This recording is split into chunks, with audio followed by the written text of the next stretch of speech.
Shenandoah, Pennsylvania, a place that's welcomed immigrants for generations. And then, one night in July 2008, truly in my heart I believe they beat him up because he was Latino. Crystal Dillman's fiancé, Luis Ramirez, was walking down this street when he came across a group of white high school football players.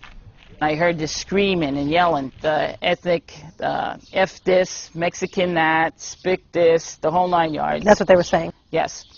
Ramirez and the boys started fighting.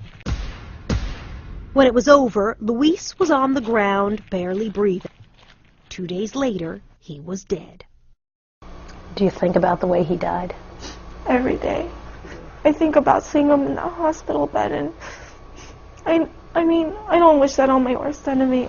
From the beginning, there were questions about how local police handled the case, taking 2 weeks to arrest suspects despite multiple eyewitnesses, like Eileen Burke, a retired Philadelphia police officer. For 30 or so crime scenes that you've been involved in the 8 years you're a police officer, how does this one compare? Like a joke.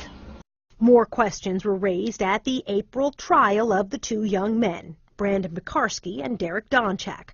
A third defendant who took a federal plea deal testified that Shenandoah police urged the boys to get their story straight.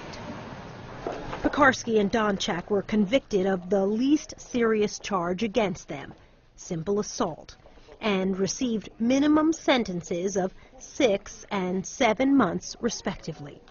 Do you think it was a cover-up? I do believe that was.